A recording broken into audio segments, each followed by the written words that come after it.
हरिद्वार के Ranipur police station में 3 जून 2025 को शाम को एक कंप्लेंट फाइल होती है। रानीपुर के फ्रेंड्स कॉलोनी में रहने वाला एक आदमी अपनी 13 साल की बेटी को ले जाकर एक कंप्लेंट को फाइल करता है। इस कंप्लेंट को सुनकर पहले तो पुलिस शॉक हो जाती है, फिर तुरंत हरकत में आती है। बुधवार 4 जून को पुलिस बहाराबाद न्यू कलन कॉलोनी के पास मौजूद युग रेजिडेंसी से 2 लोगों को गिरफ्तार करती है। अरेस्ट होने वाले लोगों में एक का नाम था अनामिका शर्मा और दूसरे का नाम था सुमित पटवाल। ये दोनों काफी टाइम से साथ में थे और साथ मिलकर होटल का बिजनेस भी रन कर रहे थे। मल्टीपल जगहों पर ये लोग होटल को लीज पे लेते थे और उसको चलाते थे। आसपास के लोग काफी शौक में थे। इन लोगों की समाज में बहुत इज्जत थी। इनफैक्ट अनामिका शर्मा बीजेपी की महिला मोर्चा की प्रेसिडेंट थी, लेकिन इनका क्राइम इतना हॉरिफाइंग था कि ये सब भी इनके काम नहीं आने वाला था। जिस शख्स ने कंप्लेन करी थी वो था अनामिका शर्मा का हस्बैंड। इन दोनों के बीच में करीब साल भर से डिस्प्यूट चल रहा था और अनामिका अपने बॉयफ्रेंड के साथ उसी के होटल में रहती थी। और इस कंप्लेंट में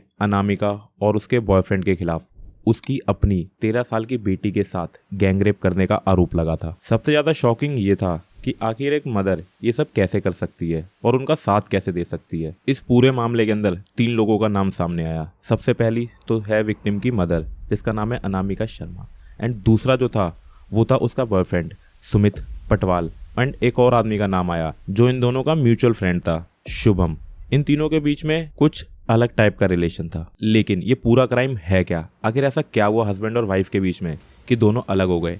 एंड आखिर एक मदर कैसे ये सब कर सकती है? इसी चीज को समझेंगे आज की इस फाइल में।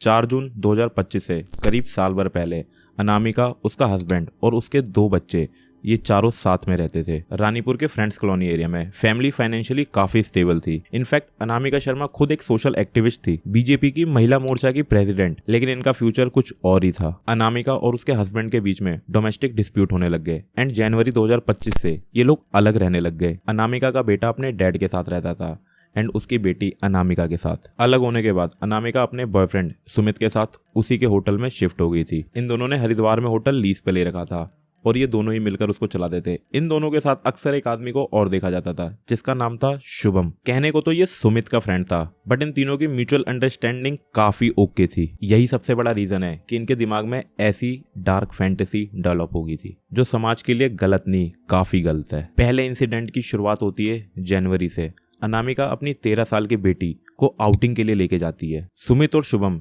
ये भी उनके साथ होते हैं। ये चारों लोग गाड़ी में भेल स्टेडियम के पास एक स्पोर्ट्स कॉम्प्लेक्स है, वहीं पर पहुंचते हैं जो वहां पे आउटिंग के लिए काफी फेमस है। वो एक ऐसा एरिया जहां पे लोग आउटिंग एंड कैंपिंग का एडवेंचर एंजॉय करते हैं। सबसे पहले तो ये लोग वहां पे पार्टी करते हैं। अनामिका और उसके दोनों मेल फ्रेंड ये लोग वहां पे शराब पीते हैं। फिर शुभम और सुमित ये दोनों अनामिका की 13 साल की बेटी को शराब ऑफर करते हैं एंड उसे जबरदस्ती शराब पिलाते हैं। एंड ये लोग जिस गाड़ी में गए थे उसी गाड़ी के अंदर पहली बार ये इंसिडेंट होता है। सुमित और शुभम अनामिका की डॉटर को अल्कोहल पिलाने के बाद उसको मोलेस्ट करते हैं। इनफैक्ट उसका और इस सारी वारदात में अनामिका शर्मा जो कि उसकी मदर थी उसका अपना कंसेंट था। और आने वाले 4 महीनों के अंदर सेम इंसिडेंट होता है कम से कम 7 से 8 बार। लोकेशन हर बार अलग होती है, कभी आगरा, कभी वृंदावन, तो कभी हरिद्वार के होटल। जिस होटल में अनामिका और उसका बॉयफ्रेंड रहते थे उस होटल के अंदर भी सेम पैटर्न के साथ ये लोग पहले बच्ची को शराब पिलाते हैं, फिर उसको असॉल्ट करते हैं। इस पूरे क्राइम में एक ही चीज जो सबसे ज्यादा शॉकिंग है वो है आखिर एक मदर कैसे कन्विंस हो सकती है ऐसे किसी क्राइम के लिए। और अनामिका इस चीज को काफी नॉर्मलाइज करके बताती है, अपनी बेटी का माइंड वॉश करने की कोशिश करती है कि ये सब नॉर्मल है, फिजिकल रिलेशन इतनी बड़ी डील नहीं है, but she is a child. Shubham और सुमित ये दोनों उसकी 13 साल की बेटी को डराते हैं कि अगर उसने किसी को भी कुछ भी बताया तो वो लोग उसको मार देंगे। अगर उसने अपने डैड को बताया तो उसके डैड को भी मार देंगे। और कई बार ये हादसा होता है। मई 2025 में ये अपने डैड से मिलने जाती है, जहां पर पहले तो सब कुछ नॉर्मल नजर आता है, लेकिन बाद में जो लड़की का पिता है वो कुछ अलग चीज नोटिस करता है। बेटी के बिहेवियर में काफी चेंज आ चुका है। अब वो ठीक से बात नहीं कर रही है एंड काफी घबराई सी नजर आती थी, जिसके बाद उसके डैड ने उसे काफी बार पूछने की कोशिश की कि आखिर क्या बात है। और एक दिन उस लड़की ने बात की। 3 जून 2025 शाम को उसने अपने डैड को सारा इंसिडेंट बताया कि उसके साथ क्या हुआ है। उसी शाम ये लोग जाके पुलिस में कंप्लेंट करते हैं एंड 4 जून को पुलिस एक्यूज और उसके बॉयफ्रेंड को उसी के होटल से अरेस्ट करती है। बट शुभम जो कि इनका फ्रेंड था, पुलिस को वो होटल से नहीं मिलता है।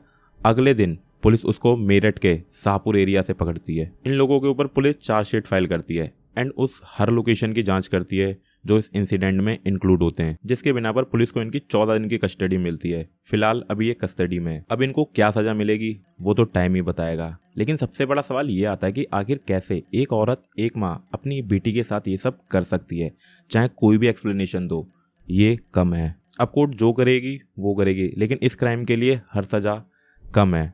आप लोगों को क्या लगता है कि इन लोगों को क्या सजा मिलनी चाहिए? कमेंट करके जरूर बताना। सी यू इन नेक्स्ट फाइल।